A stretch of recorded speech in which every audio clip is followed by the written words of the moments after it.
All right. Well, hello, everyone. I'm Dr. Tanya Vinton. I'm the Dallas Obesity Society president and founder. We're really excited to have this session today. We're going to be talking about culinary medicine, and our speaker today is Dr. Richa Mittal. And I'm going to do a quick intro for her. Dr. Mittal is the founder and medical director of Radiant Health Weight Loss and Wellness in Frisco, Texas. As an internist and diplomat of the boards of obesity medicine and lifestyle medicine, she provides weight management and preventative health services. She uses an integrative approach that treats the whole person, combining specialized medical care with customized nutritional guidance, behavioral change, and lifestyle coaching. And in her practice, she combines evidence-based obesity medicine with lifestyle and culinary medicine strategies. She creates individualized plans for her patients striving for weight wellness, as well as reversal and even prevention of metabolic diseases. Dr. Mittal is truly a seasoned speaker on various topics related to metabolic health, obesity, and culinary medicine, and she is posting regularly to her Radiant Health blog and very active on social media. So please definitely try to follow her on those different platforms. And then finally, Dr. Mittal is a member of the Obesity Medicine Society and American College of Lifestyle Medicine, and she's been serving as the vice president of the Dallas Obesity Society since 2019. So thank you so much, Dr. Mittal, for being our speaker today. And I wanted to have this topic on culinary medicine for, I guess, two big reasons. One, I think for obesity treatment, that's probably one of the biggest questions from patients. What I eat, what do I do to improve my nutrition? How do I use food to be a way to treat obesity? And then I say culinary medicine is definitely a new up and coming subspecialty. And it'd be great for us to all kind of learn about what this is exactly and how we might be able to utilize it in the treatment of obesity. So with that, would you like to give us an intro on that topic? Yeah, absolutely. So first of all, thanks for asking me to come on. I'm very interested in this topic, and I think it's so exciting that more and more healthcare providers, whether they're physicians, dietitians, and just the whole spectrum of healthcare providers, really learning more about this. Unfortunately, we all know that in medical school, we don't really get the opportunity to learn as much about this as we would like to.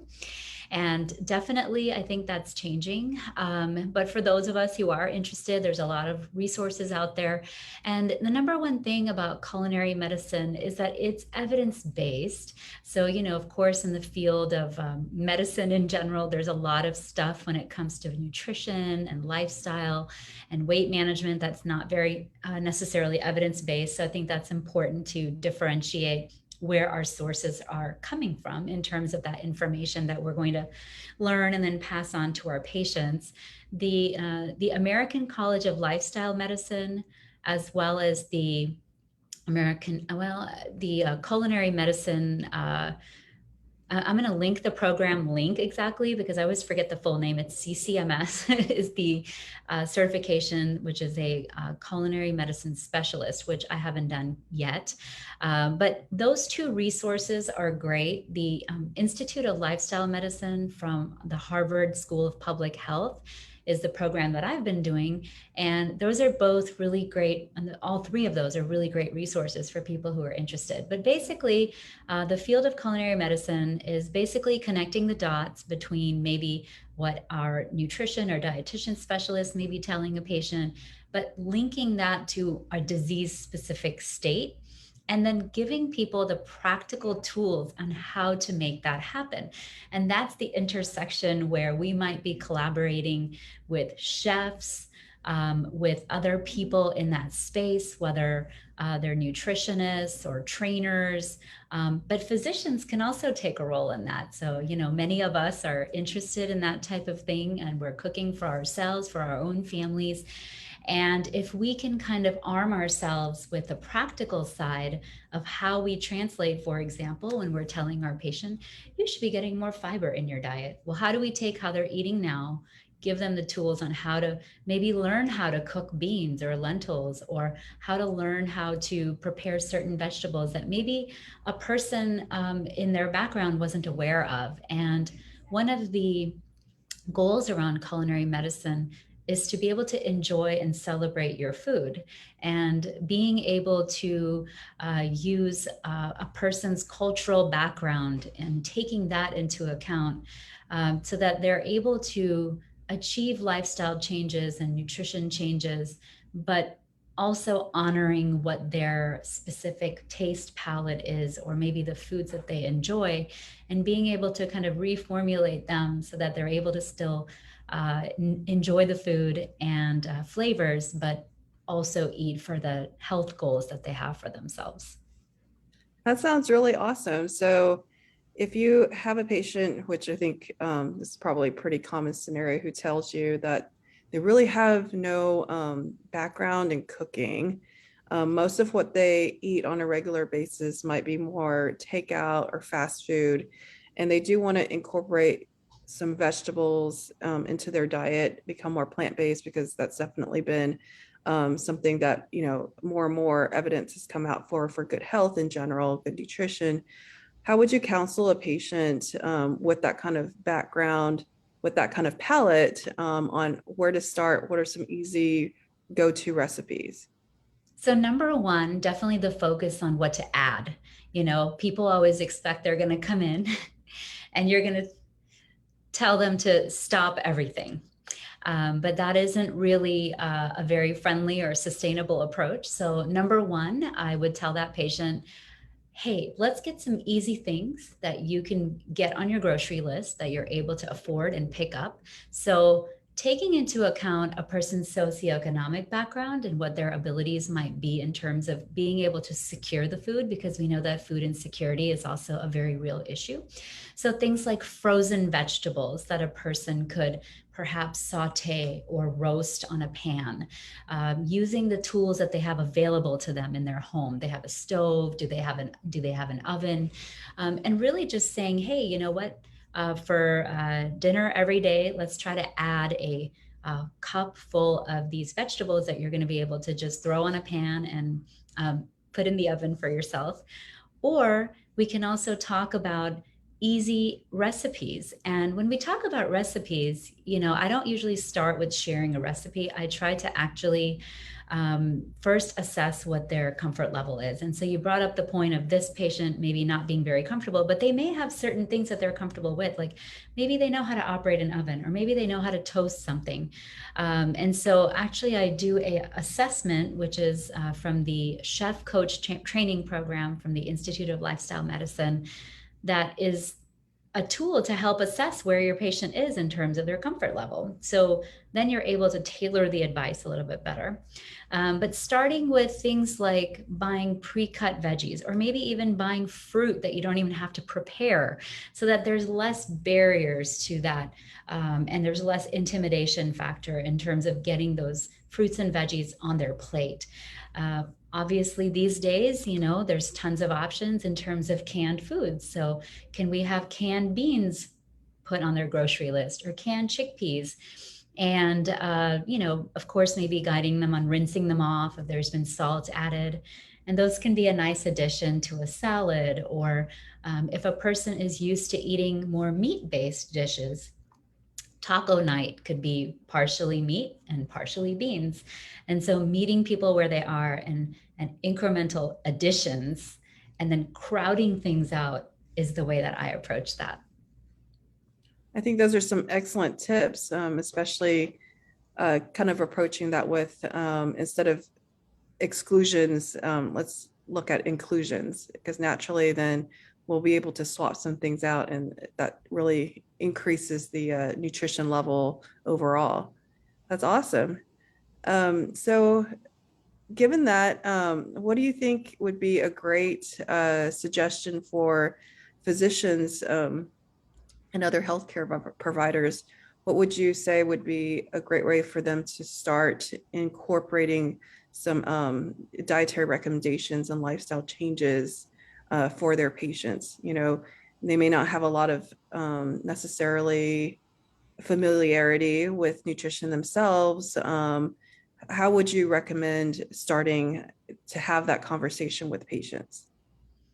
Yeah, so I think that one of it is, if we're working in this field, then we need to take it on us to educate ourselves about this topic so that we're able to kind of come from a place where we feel comfortable discussing it. And there's a lot of resources out there, but the American College of Lifestyle Medicine has several CME courses on these type of topics, and the Institute of Lifestyle Medicine through Harvard does as well.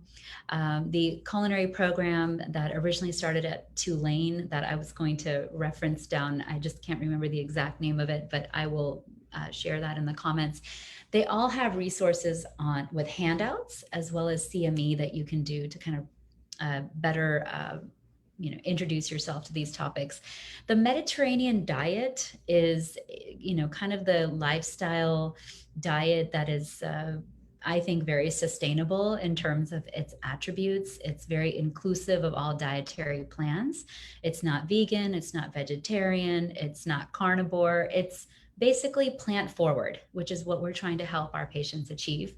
And there's a lot of resources out there and from those areas that I just mentioned that you can look at.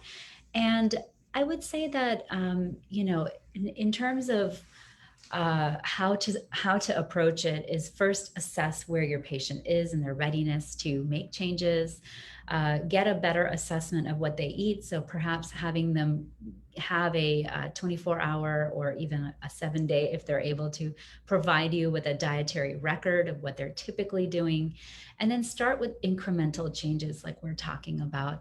I'm doing some sessions as well, kind of more for the lay public, but that can give you a good flavor for what this looks like. I have a session coming up this Saturday.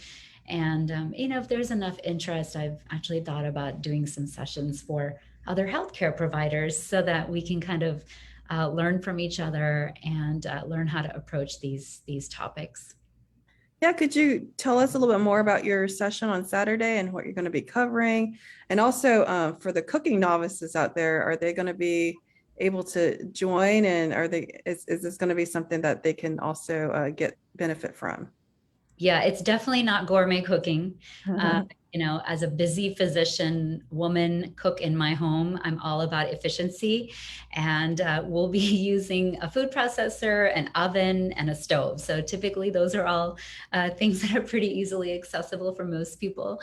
And it's a very basic kind of culinary experience required. And my objective in creating this event that I'm doing on Saturday was to really just kind of start to show people how to prepare a non-meat plant-based protein. I talk a lot about tofu, and it does tend to be a bit intimidating if a person doesn't have much experience with it. So we'll be doing a garlic tofu that can be either done in the oven or air fryer. And we'll be doing a cauliflower rice with bell peppers and edamame, and then preparing a chimichurri flavored pesto, which can be used as a bowl, basically all combined together. We'll also be talking about ways that can be repurposed into different meals throughout the week. And the medicine side of it is basically linking the ingredients to health conditions that we know could improve with the addition of this food. So for instance, if we're talking about the tofu, my discussion is going to be around, again, this is a nice form of protein that doesn't necessarily come with saturated fat and cholesterol like our meat-based proteins do.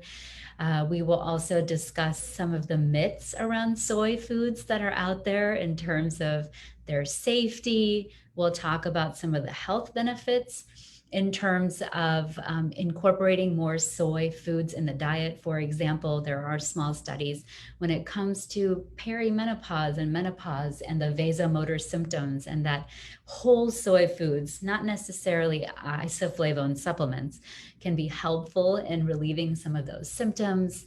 And we'll be talking about the benefits around edamame. Again, it's a great source of plant protein and fiber.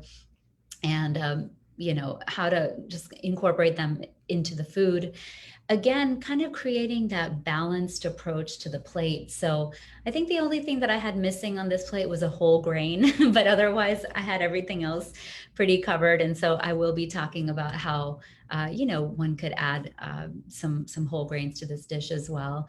And in terms of the other medical aspects of the food, a lot of times people are very processed carbohydrate heavy in their diets, or they might be eating a lot of rice, especially my Asian patients. And especially if they have health concerns like diabetes, or, they're having issues with that, we can use cauliflower rice or a combination of cauliflower rice and regular rice to help minimize the amount of rice that's on the plate. And then we'll also be talking about some of the health benefits around the unsaturated fats used in the chimichurri pesto. So it has olive oil, walnuts. So kind of talking about the Mediterranean diet, what conditions that can be helpful for in terms of like cardiovascular disease risk prevention, type 2 diabetes, Alzheimer's disease, and then also talking about omega-3s and the health benefits around them. Well, that sounds wonderful. Not only is it a really delicious meal plan, it's all the wonderful benefits from health that you can gain from that. I think that's awesome. And I'll also say that cauliflower rice is something that even my 6 and 3-year-old actually really like. So I think that that's a nice way to get more plant-based things into your diet without it being too weird, too foreign, because I think the texture definitely is very similar to like a grain. Well, wonderful. So we'll definitely link your culinary medicine session for Saturday to our Dallas Obesity Society page, so that people who are interested can definitely join in. And I would say this sounds like it would be great for not just patients, but also even healthcare providers, because hey, we all got to eat, right? And it's always nice to learn some new recipes, and also the health benefits from that. Well, thank you so much for your time. And if you've joined in with us today on Facebook Live, I really appreciate your time. We'll be doing more of these sessions, these expert talks on obesity topics throughout the summer. So we'll see you then. Thank you much. Thank you.